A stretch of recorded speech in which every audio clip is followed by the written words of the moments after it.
Bem-vindo, senhor teleouvinte. Telebomba no ar. De certo que o senhor teleouvinte está a estranhar este tom de voz, mais calminho, mais monocórdico. Parece que sem vida, não é verdade? Pois é. Isto é derivado ao facto da exaustão ao nível intelectual que já começa a acusar alguns problemas ao nível cerebral.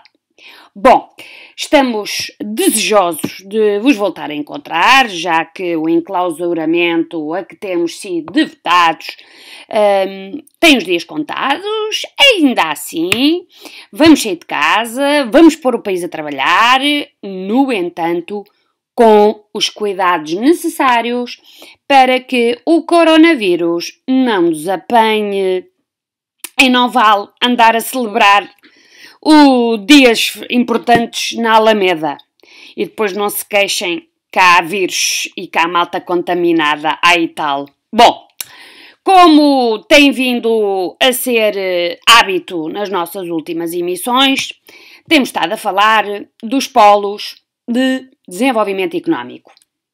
Hoje, na emissão de hoje, aliás, vamos falar da afirmação do espaço económico da Ásia-Pacífico e vamos dar um especial destaque à modernização e abertura da China à economia de mercado.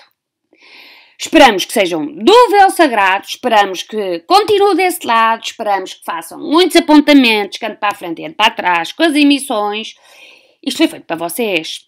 Telebomba no ar, bomba na história, é que é. Bomba! Desde o final da Segunda Guerra Mundial, que a região da Ásia-Pacífico conheceu um notável desenvolvimento económico. Primeiro com o milagre japonês, logo a seguir à Segunda Guerra Mundial, como já tivemos a oportunidade de falar. E depois com o desenvolvimento de novos países industrializados na Ásia-Pacífico. Na primeira vaga, durante os anos 60 e 70, seguindo o modelo japonês de desenvolvimento, afirmaram-se os dragões asiáticos, Coreia do Sul, Hong Kong, Taiwan e Singapura. Numa segunda vaga, a partir dos anos 80, desenvolveram-se os tigres asiáticos, Tailândia, Malásia, Indonésia e Filipinas, seguidos da China.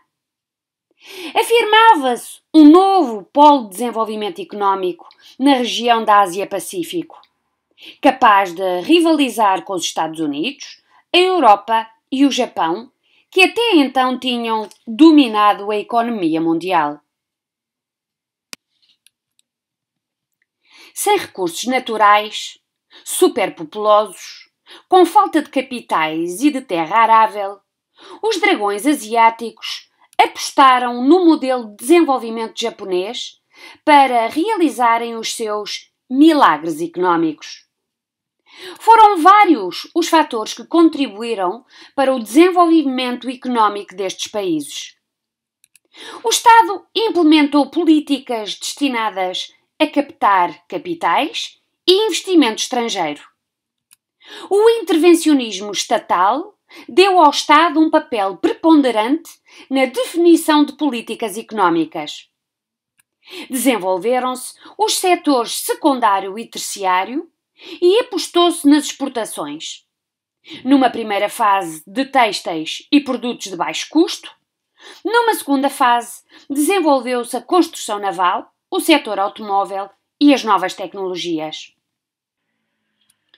O recurso a mão de obra abundante e barata, disciplinada, disposta a trabalhar longas horas e por baixos salários.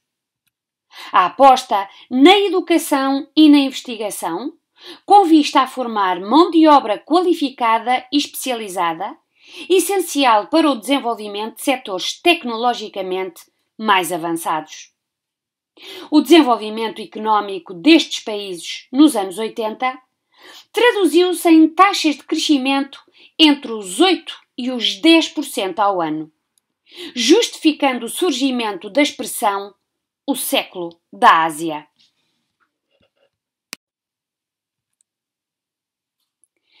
Estes países, Coreia do Sul, Japão e Taiwan, promoveram ainda uma política de coesão e de cooperação regional com os países do Sudeste Asiático, a Indonésia, a Malásia, a Tailândia e as Filipinas, sobretudo a partir dos anos 70, em consequência da retração das economias ocidentais.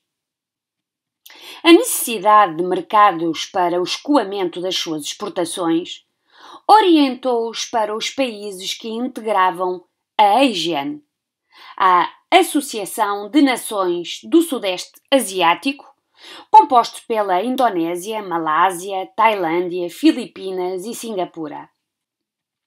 Formada em 1967, esta Associação de Nações do Sudeste Asiático visava a promoção da paz, da segurança e da cooperação económica na região, com vista a ganharem um maior peso económico e comercial no mundo. Em termos económicos, esta cooperação resultou na redução das tarifas alfandegárias, que estimulou o comércio interregional.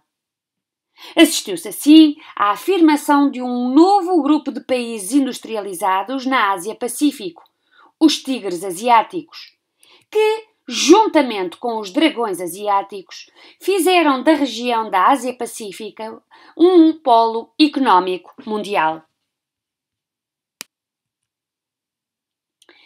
Em 1989, assistiu-se a um alargamento da esfera de influência económica desta região, com a criação da Organização da Cooperação Económica Ásia-Pacífico, mais conhecida pela APEC.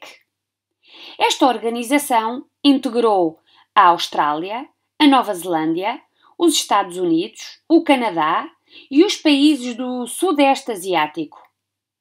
Procurava defender os interesses económicos dos países do Arco do Pacífico, criando uma comunidade económica nesta região, e implementava uma zona de comércio livre no quadro da economia mundial.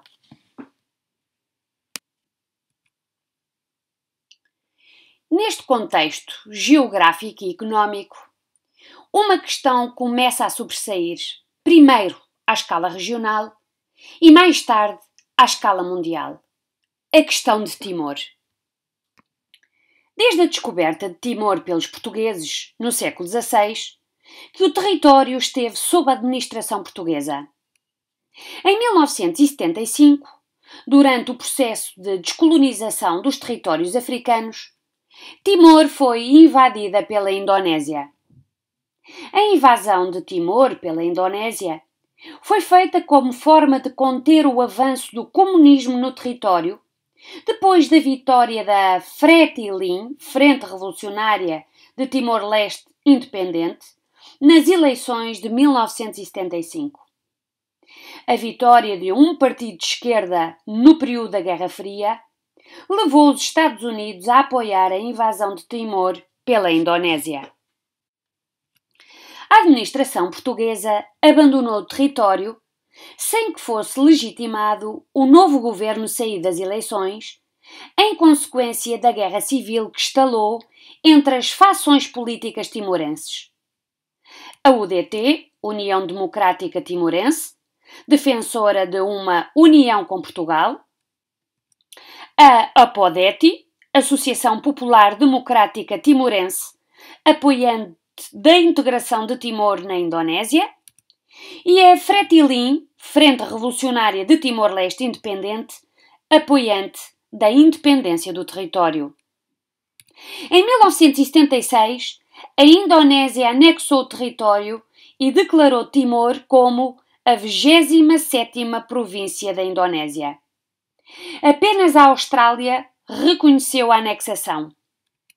A ONU condenou a integração de Timor na Indonésia e continuou a considerar Portugal como potência administrante do território.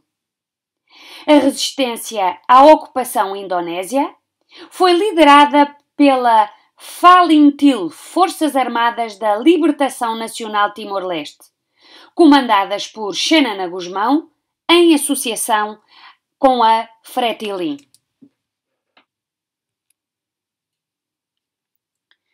Durante 23 anos, a resistência timorense lutou contra a ocupação da Indonésia no terreno, mas também no quadro da diplomacia internacional, através de José Ramos Horta, representante no exterior da causa timorense. A defesa do povo Mauber contou também com o apoio da Igreja Católica, através do bispo de Timor, Dom Carlos Ximenes Belo. Não obstante as várias condenações da ONU e os esforços diplomáticos portugueses para a resolução do problema de Timor, só em 1991, depois do massacre do cemitério de Santa Cruz, é que a questão de Timor ganhou visibilidade internacional. O massacre no cemitério de Santa Cruz, em Dili, em novembro de 1991, ocorreu quando as tropas indonésias invadiram o cemitério e dispararam sobre os civis timorenses, apoiantes da independência. O acontecimento foi filmado por um jornalista britânico que fez chegar as imagens às cadeias de televisão internacionais. O massacre foi condenado pela opinião pública mundial. Recordemos esse dia trágico.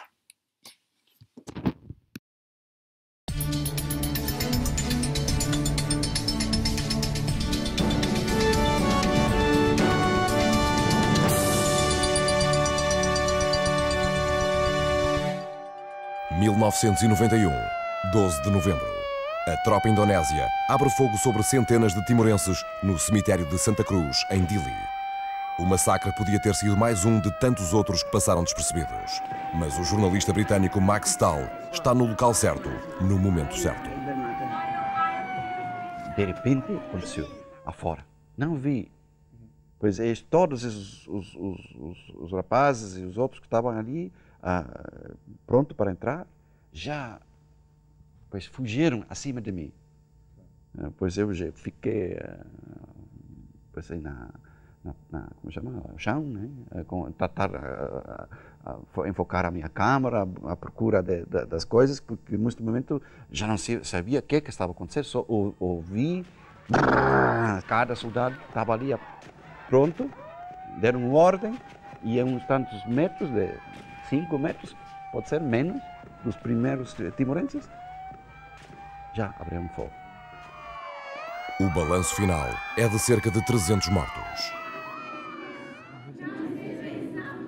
Poucos dias depois, o mundo toma conhecimento do drama através do filme de Max Stahl. Without the film of the Santa Cruz massacre, the East Timor situation never would have developed the momentum that it did on the international scene. Timor-Leste foi colónia portuguesa durante 400 anos.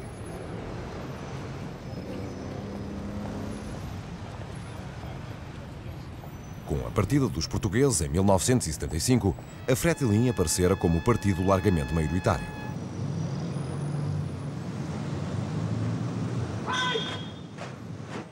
O território declarou a independência, mas rapidamente entrou em guerra civil.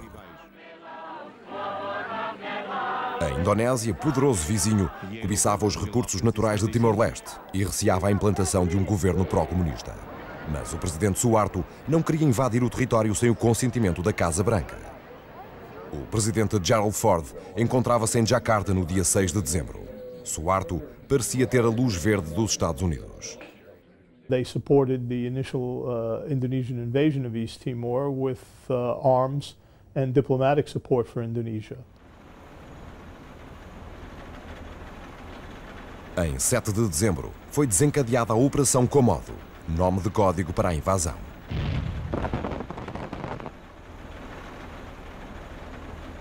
Desde o primeiro dia da ocupação, tem lugar um genocídio.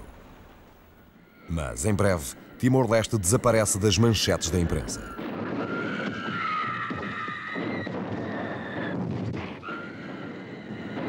Nos 17 anos seguintes, longe dos olhares do mundo, 1/3 da população Mauber é morta pelos ocupantes. Duas exceções para essa regra de silêncio são reportagens portuguesas.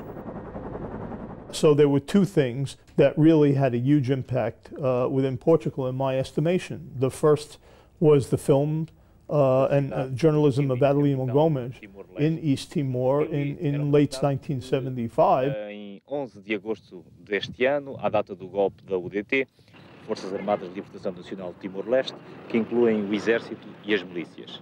The second is Rui Araujo in 1983, where he went to East Timor at a time when Indonesia said there was no real trouble anymore. Some of his Rui Araujo's material appeared on CNN in '84, which was a breakthrough to have something because nothing was available in those days. This is, of course, 7 years before Santa Cruz.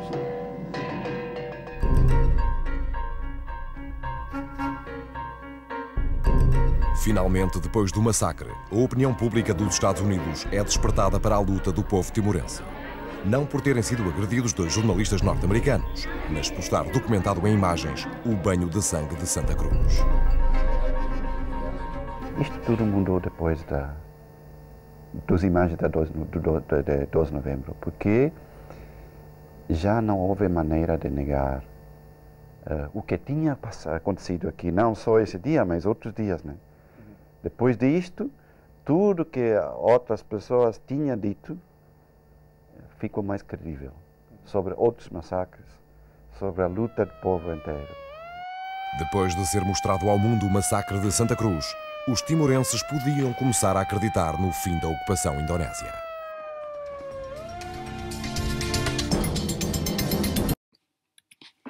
A prisão do líder da resistência, Xanana Gusmão, em 1992, contribuiu também para relançar o debate sobre Timor-Leste, de forma a encontrar uma solução política. Dom Ximenes Belo e Ramos Horta receberam em 1996 o Prémio Nobel da Paz, reforçando na cena internacional a necessidade de encontrar uma solução para o problema de Timor. A Indonésia acabou por concordar, em 1999, com a realização de um referendo sobre o futuro do território. Apesar da supervisão da ONU através da missão UNAMED, as milícias pró-indonésias fizeram pressão no sentido de impedir a realização do referendo. A população timorense votou de forma favorável pela independência do território, o que conduziu a uma onda de violência por parte das milícias pró-indonésias. Perante a incapacidade das forças internacionais, milhares de timorenses refugiaram-se nas montanhas. A catástrofe humanitária assolou o território. O governo de Portugal e da Austrália pressionaram a Indonésia para permitir a presença de uma força internacional, a Interfet, sob a égide das Nações Unidas, por forma a garantir a paz em Timor-Leste.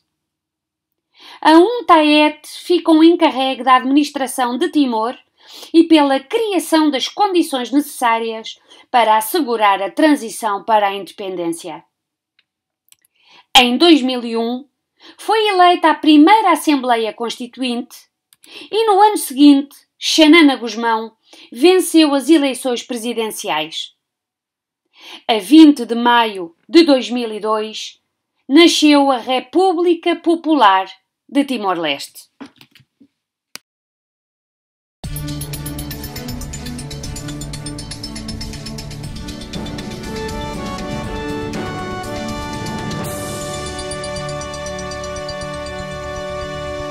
Passavam 24 minutos da meia-noite quando Timor-Leste proclamou a sua independência.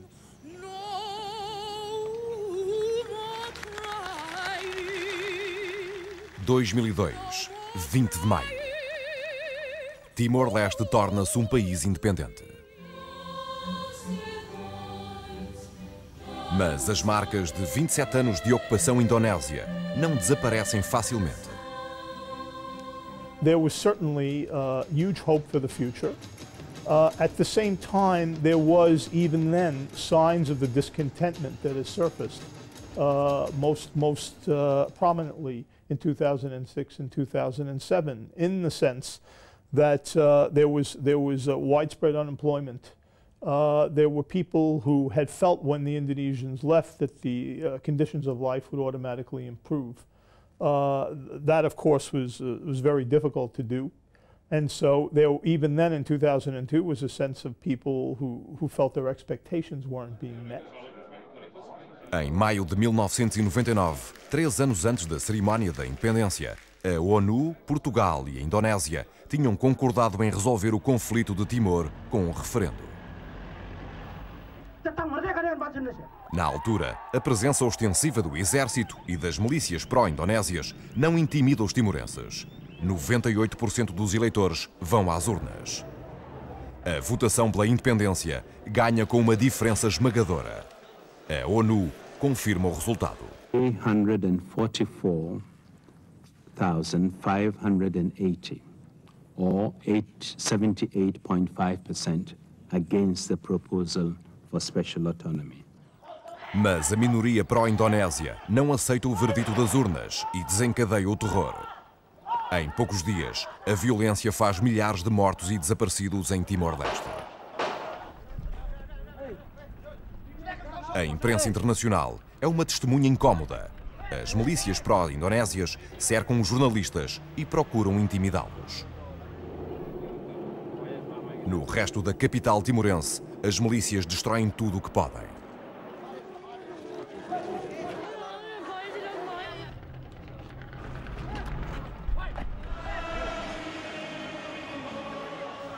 Em Portugal, tem lugar um importante movimento de solidariedade, enquanto parte da população timorense se vê obrigada a procurar refúgios precários.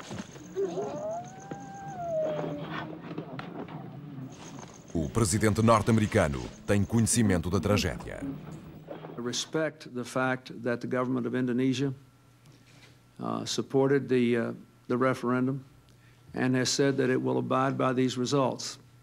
It isn't often that a country is willing to do such a thing.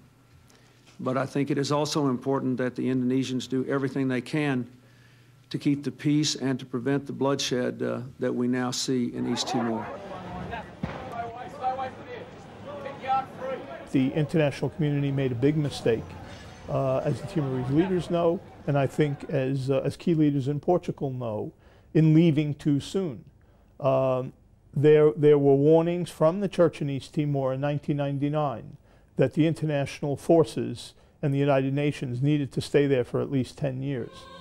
Em 2002, ficaram para trás os maiores sacrifícios da luta pela independência. Abre-se um novo capítulo na história de Timor.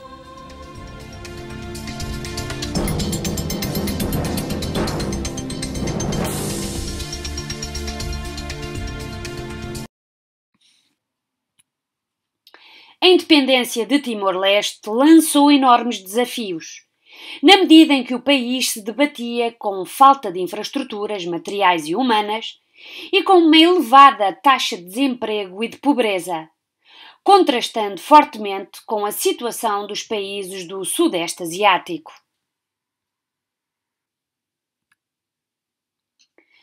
À data da morte de Mao Tse-tung, em 1976, a economia chinesa assentava no modelo comunista de planificação, de autarcia e de coletivização. A partir de 1978, com a chegada de Deng Xiaoping, a líder do partido, entre 1978 e 1999, a China seguiu um caminho de modernização que transformou por completo a economia e a sociedade chinesas. A política de Deng Xiaoping implementou um novo programa para estabelecer a economia socialista de mercado, de acordo com o slogan "É glorioso enriquecer". A China adotou um modelo de desenvolvimento que assentou na divisão do país em duas zonas económicas distintas: o interior, rural e mais atrasado, afastado da influência externa e dedicado à satisfação das necessidades internas, mantendo as bases da economia socialista. Já o litoral, mais desenvolvido, onde se implementou o sistema comercial e financeiro internacional de economia de mercado, com acesso ao capital, à tecnologia e ao know-how estrangeiro. Entre 1978 e 1984, foi desenvolvido um plano agrário no interior da China que permitiu o arrendamento das terras aos camponeses, a venda de excedentes no recém-criado mercado livre e a apropriação dos lucros, incentivando a produção. O rápido crescimento da agricultura possibilitou a autossuficiência, a produção excedentária e o aumento do rendimento dos camponeses. A partir de 1979, foi a vez das medidas de privatização do setor industrial e dos serviços. A China atraiu o capital estrangeiro através do sistema de porta aberta nas regiões do litoral, onde foram criadas zonas económicas especiais, as ZEE, atrativas ao investimento estrangeiro mediante incentivos fiscais. Promoveu-se a associação entre empresas estrangeiras e companhias chinesas, bem como a fixação de multinacionais voltadas para a exportação, que ali encontraram condições favoráveis à diminuição dos custos de produção. A abertura da China ao exterior, nomeadamente aos Estados Unidos e ao Japão, teve em vista a reestruturação e modernização da economia, de modo a promover o crescimento económico.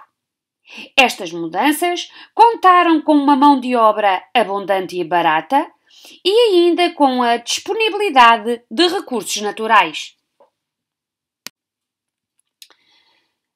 A generalização das reformas económicas a partir de 1984 abrangeram igualmente algumas empresas do Estado e 14 novas cidades foram abertas ao exterior, beneficiando da liberalização do mercado e da atração de investimentos.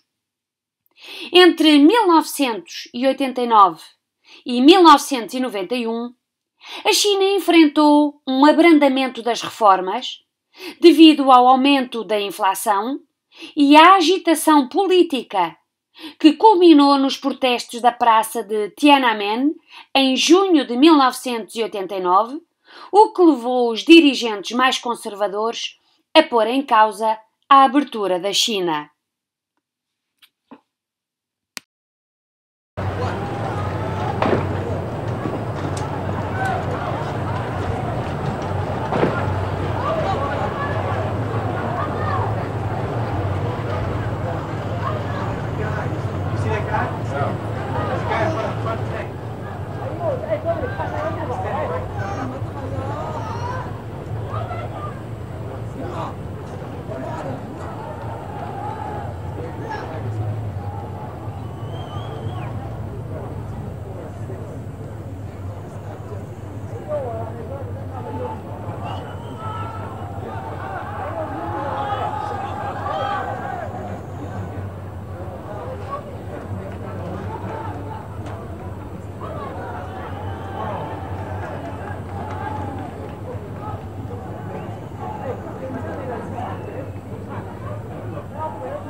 Deng Xiaoping prosseguiu a sua política e, a partir de 1992, as reformas foram consolidadas, assumindo-se na Constituição a adoção da ideia de economia socialista de mercado. Em 1999, uma emenda na Constituição integrou o setor privado como uma parte importante da economia chinesa. A China de Deng Xiaoping desenvolveu novas estratégias e programas que incentivaram a produção e os mecanismos da economia de mercado. A política económica assente na indústria pesada foi substituída pela aposta da indústria de bens de consumo para a exportação. Promoveu o mercado livre e a propriedade privada, ainda que de forma limitada. Fomentou a entrada de técnicos, cientistas e industriais estrangeiros e apoiou a ida de estudantes universitários para o exterior para formar mão de obra especializada no domínio da ciência, da tecnologia e da gestão. As reformas económicas da era Deng permitiram o crescimento económico chinês em cerca de 10% ao ano entre 1978 e 2007. A integração da China nos organismos económicos e financeiros internacionais foram também de extrema importância. Em 1980, a China aderiu ao FMI e ao Banco Mundial. Em 1986, ao Acordo Geral de Tarifas e Comércio. Em 2001, a China adere à Organização Mundial de Comércio, acontecimento que significou a integração plena da China na era da modernização e do mercado global. A propósito destes assuntos, deixamos a título de curiosidade 3 sugestões de leitura. O modelo de desenvolvimento da China, apesar de ter possibilitado o impulso da economia, criou assimetrias na medida em que o litoral mais desenvolvido, moderno e aberto ao exterior contrasta com o interior rural e menos desenvolvido. Implementou-se um regime de um país, 2 sistemas. Em todo este processo, a China apresenta algumas contradições. Conseguiu resistir à desagregação da União Soviética e do Bloco de Leste. Fez uma abertura parcial ao capitalismo, o que não foi acompanhado de uma democratização política. Mantém-se politicamente fechada e é governada com base na ditadura do Partido Único. As manifestações em favor da liberalização política são severamente reprimidas.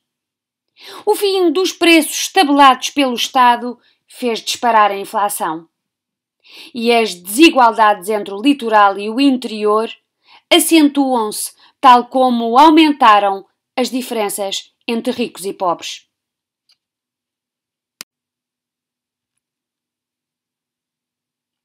A integração de Macau e de Hong Kong na China ocorreu no final dos anos 90 e foi determinante em todo este processo de desenvolvimento económico. Hong Kong, colónia britânica desde o século XIX, foi integrada na China em 1997. Com uma população de cerca de 6 milhões de habitantes e um desenvolvimento económico notável, Hong Kong era um importante centro industrial, financeiro e comercial. Depois da transferência de soberania para a China e por um período de 50 anos, Hong Kong tornou-se região administrativa especial. Assegurou-se a autonomia do território, a manutenção do sistema capitalista, o caráter democrático das instituições e uma moeda própria, o dólar de Hong Kong, com convertibilidade face ao dólar americano.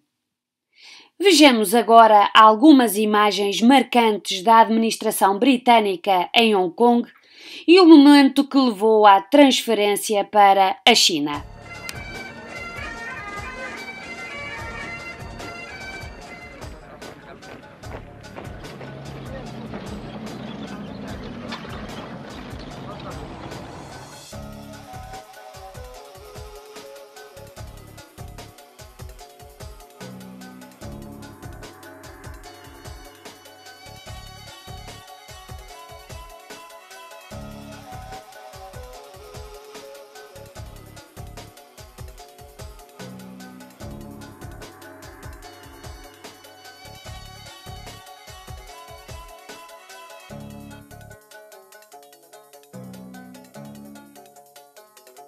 香港收回，任何一个中国政府和领导人都不能向中国人民交代，甚至也不能向世界人民交代，那就意味着中国政府是亲政。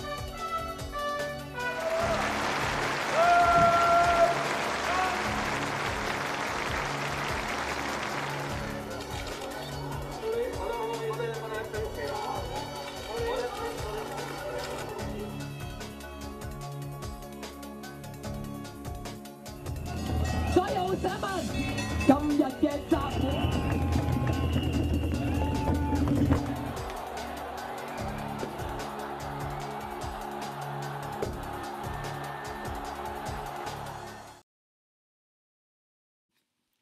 Com a integração de Hong Kong, a China concretizou o modelo de um país, dois sistemas. Ao modelo de socialismo de mercado aplicado na China continental, opunha-se o sistema capitalista de Hong Kong. O território permanecia com um importante centro estratégico para o desenvolvimento económico da China e do Sudeste Asiático. Quanto a Macau, ela tinha sido uma feitoria concedida aos portugueses em 1557, num território de cerca de 18 km². Apresentava um crescimento significativo nas indústrias ligeiras e, sobretudo, do jogo dos casinos, que atraía milhões de visitantes por ano. Desde 1976, era território chinês sob administração portuguesa. Em termos legais, Macau tornou-se um território chinês sob a administração portuguesa na Constituição de 1976, regido pelo Estatuto Orgânico de 1976 e revisto em 1990. Em 20 de dezembro de 1999, passou para a administração da China e tornou-se região administrativa especial, tal como Hong Kong. Como região dotada de alguma autonomia, foi garantido o funcionamento do sistema capitalista e a manutenção do caráter democrático das instituições. Vejamos as célebres imagens da transferência da administração de Macau.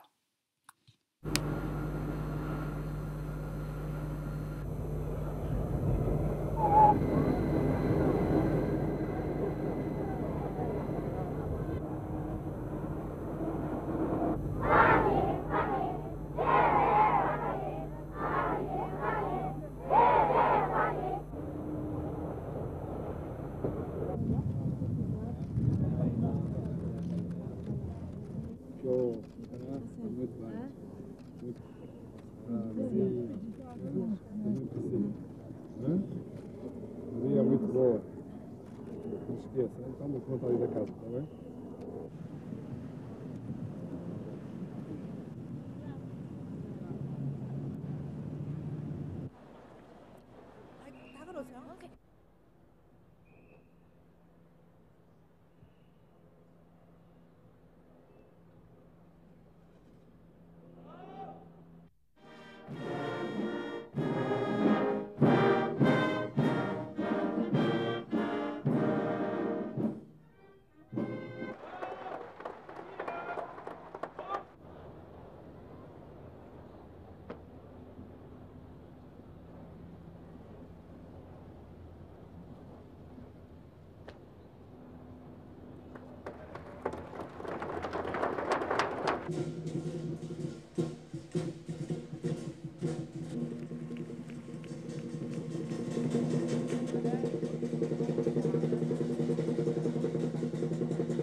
É com esta cidadania universal de valores e de direitos que Macau se manterá no encontro entre a Europa e a Ásia.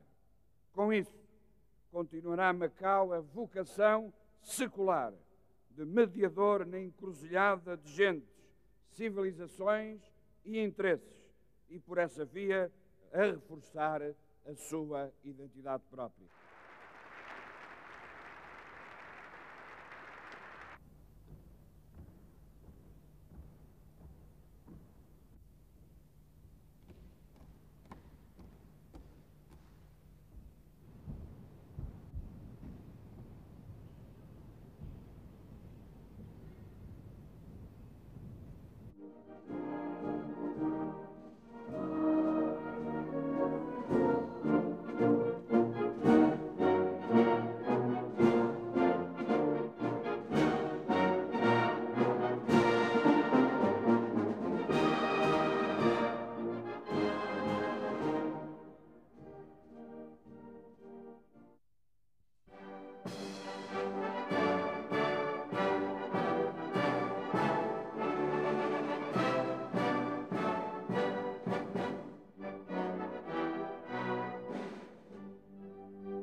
国两制在香港、澳门的实践，已经并将继续为我们最终解决台湾问题发挥重要的示范作用。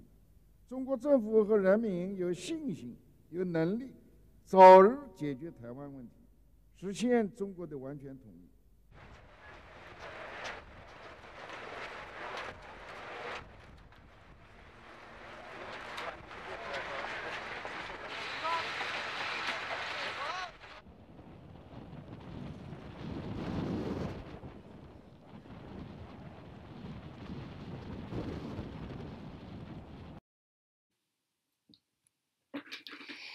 Ambas as regiões passaram a usufruir de autonomia do território, garantindo-se a manutenção do sistema capitalista, que contrasta com o modelo de socialismo de mercado existente na China continental.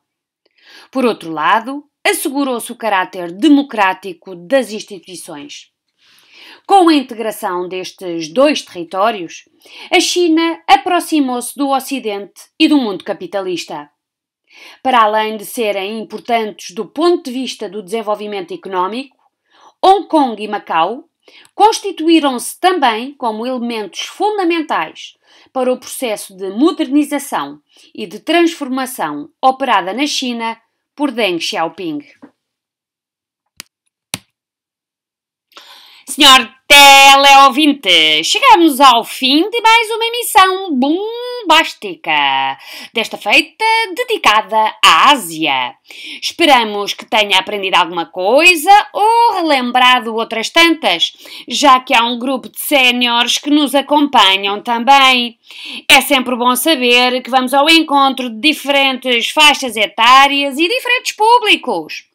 Na próxima emissão, falaremos da permanência de focos de tensão em regiões periféricas. Alertamos desde já que é um tema duro, duríssimo, porque mete conflitos, mete perseguições de toda a ordem, mete violência. Sim, caro teleouvinte, mete muita violência. O programa da próxima emissão deverá conter bolinha vermelha derivado à violência da qual iremos falar, nomeadamente episódios históricos relacionados com o conflito no Kosovo e na ex-Jugoslávia. Bom, até lá preparem-se de toda a maneira em feitio, maços de lenços e por aí fora, e já sabe, siga-nos no canal do costume, youtuber, estamos lá, a toda a hora, a todo o instante, para a frente e para trás, é só querer. Bem-vindo, senhor teleouvinte, e adeusinho, até uma próxima emissão. Fui!